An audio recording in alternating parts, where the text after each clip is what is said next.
whether it was Ryan or Brendan, there was a common theme of people asking, well, how do I get more clients? Yeah. And their answer was always post on LinkedIn. I kind of thought it was a waste of time, to be honest. But they said it so many times that I'm like, okay, well, something's, they're not lying to us. A divorce attorney booked in with me, and I ended up selling a $30,000 contract. Wow. Yeah, so I was like, listen, it does work. Don't stress about, the amount of likes or whatever you get. If you're consistent, like it pays dividends like long term, even after I stopped posting. I mean, it was still, circulating around LinkedIn. So we are here with Benji. Welcome, Benji, to this interview. So Benji, a little bit of an introduction. He implemented our LinkedIn advice.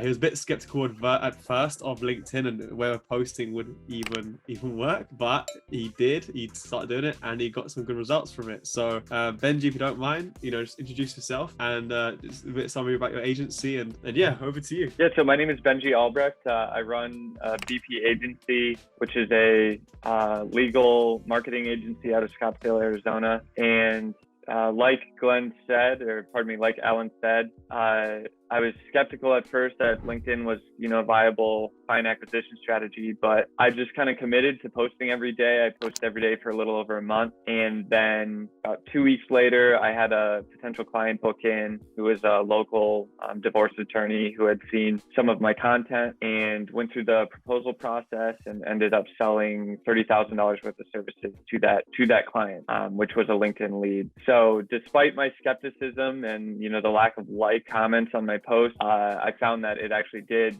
drive actual, business outcomes by, adding $30,000 to my bottom line. Awesome. I was curious, why were you skeptical of the LinkedIn system? Because you mentioned a really cool story about the SEO sprints calls you're attending and how Brendan and Ryan were always recommending it, but you were kind of like, no. And then, so what was your skepticism beforehand? And what made you really what really pushed you over the edge to start posting LinkedIn content? I think I was skeptical because I had never really seen tangible proof that it worked. So I'd never seen any sort of data or anything to support the fact that this works other than people saying that it does. I guess I was just so caught up in building out a funnel and running Facebook ads or just the typical client acquisition machine where you run ads to a funnel and then eventually, you get strategy calls booked in.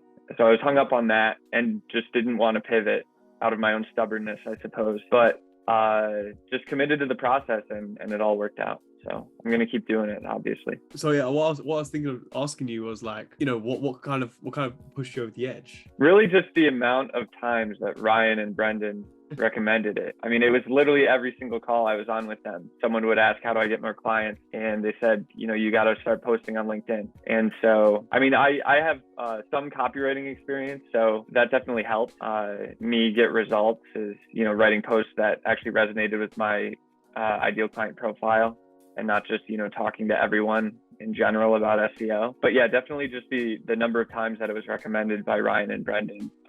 It was just became clear something that I couldn't ignore. And you mentioned the divorce lawyer. I'm not sure if you mentioned it, but what was the result of that? So how long were you posting on LinkedIn and before that sort of deal came through and how much was it worth? I posted for every day for a little over a month. And then about 2 weeks later, she booked in, took a couple weeks to have the discovery call, go through the proposal process. And then it ended up being, $30,000 plus. I'm also doing some paid ads, which is on top of that 30,000. So it'll be, a significant engagement for sure. Oh, amazing. Well, congrats on that. Congratulations on that as well. That's awesome. And I'm curious to know as well, with this whole LinkedIn thing that you're doing, are you continuing to post and will this be your sole client acquisition system? What's your plans now going forward with using LinkedIn? I'll continue to post. I honestly, even before she booked in, I kind of fell out of the habit of posting. Yeah. One thing I was doing is I was going from ideation to posting once a day, every day. But so I'm going to get back into it, but I'm definitely going to break it into probably write posts for the week, take a chunk of time, write posts for the week, and then schedule them out so that it's not an issue for me to worry about every single day. Okay. Awesome. And before you started doing LinkedIn, what were you doing to attract clients? What was your client acquisition process? I have a partner who's an attorney, and so he has a national network of attorneys that he kind of makes introductions to every now and then. But the quality of those leads they've been harder to convert than you'd think. So what I've found, this LinkedIn lead was really easy to convert because she already basically knew me based on the content that I posted, and agreed with the way that I approach things. So awesome. So the quality was better, and obviously they just knew you a lot more, so therefore the sale was a lot easier. That's awesome. And it's funny you say that as well, because obviously referrals are known to be great, right? But it's not predictable, it's not scalable. So with LinkedIn you have that, and you also found the lead was a lot warmer and was an easier sell than what a referral lead would be, which is traditionally known as like the holy grail of like right. Exactly. Of client acquisition, right? So it's really interesting. So I haven't got too many questions for you. It seems pretty straightforward, but like I'm also curious to know, like, what would like the drivers, what are your motivations behind developing this LinkedIn acquisition system? Why did you even want to start it? Well, obviously you're skeptical, and obviously you wasn't quite sure maybe if it would work or not. But then what made you think, what, F it, I'm gonna start posting on LinkedIn right now? There's nothing to lose. It's your time. If it doesn't work, then you sunk some time into it. But I mean, if you're at a stage where you're trying to hit your next revenue goal, you don't need to spend money on paid ads and trial and error there. You can trial and error with posting on LinkedIn, and it's going to take some time to start working, but so is paid ads. I mean, there's usually like a 45-day training period for paid ads. So I mean, I got a client in less than 45 days off posting off LinkedIn. So the comparison can be made or the argument could be made that LinkedIn is better, depending on what stage you're in. I mean, if you're not doing it yet and you're a small agency at $10,000 a month trying to scale, I mean, I'd give it a shot. No, absolutely. Like with paid ads, not only is there a time sink, there is a training period, but you're risking capital, and there's not always a guarantee that leads will be of high quality.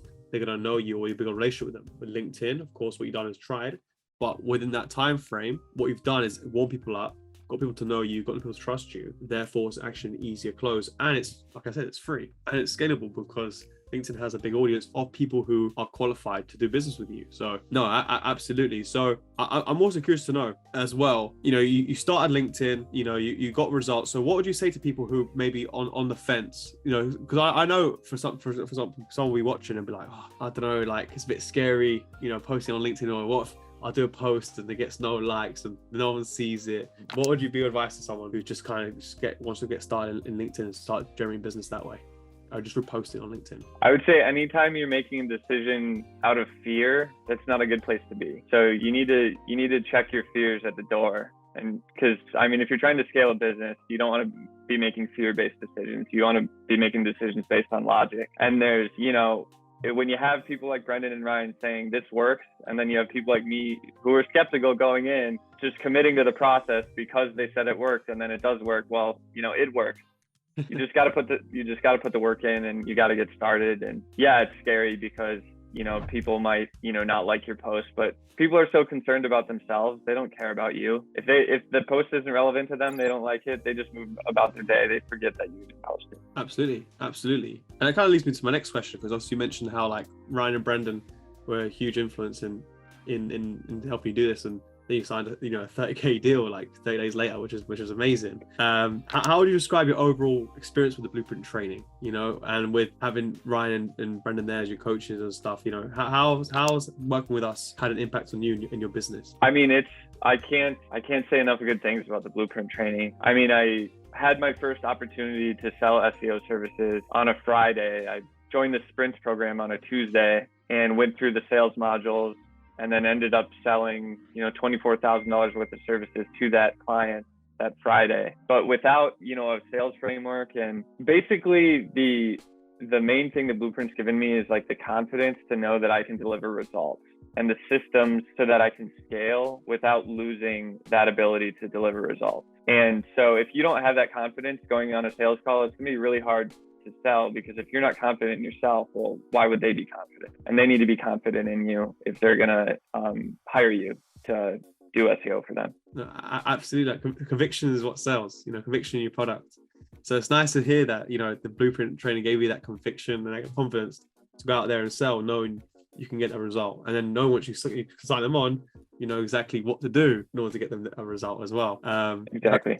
Excellent. And you know, just this last question as well, you know, for anyone watching, how likely, actually maybe two questions, right? How likely are you to recommend the Blueprint Train to someone? And how likely are you to recommend, you know, someone starting a LinkedIn client acquisition channel as well, and getting Brendan to help, or Ryan to help them out with that? Maybe that's two questions there, but yeah, I mean, extremely likely for both, because they've both been so, you know, critical to my business success, that I think anyone who's in, you know, SEO or really marketing in general could benefit. I mean, even if you're not an SEO and you run a marketing agency, you could easily enroll in the Blueprint and add SEO as a service offering in addition to what you're already doing, and you have all the systems to do it.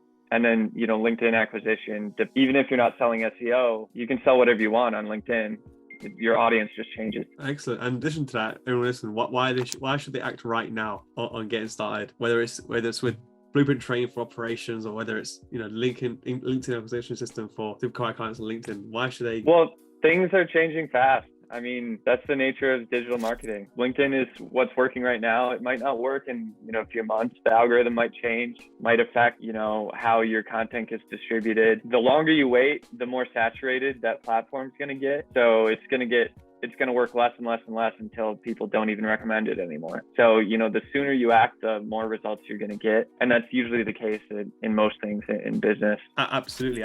And right now, the LinkedIn algorithm is super generous. You can do a post, because there's a sort of stat, there's just way more eyeballs on LinkedIn than there are people on LinkedIn posting content. So if you post on LinkedIn, the chances, or the possibilities or the probabilities of your post being seen by your target client is very, very high at the moment. But that might change, you know, like how Facebook has changed over the years, how Instagram has changed, you know, into pay-to-play platforms. Soon that might even happen to LinkedIn. So no, absolutely, I think that's advice. And that's all for my questions, Benji. You know, I just want to say thank you so much for your time. Thank you so much for giving so much value to the audience as well. Maybe if people want to reach out to you, where can they find you? What's your LinkedIn? They can find me on LinkedIn.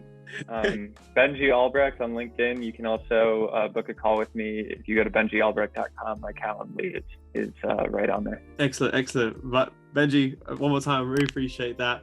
I wish you all the best. Hope to see more posts. See more of your posts on LinkedIn, and we'll catch up soon. All right. Thanks, Alen. Take care.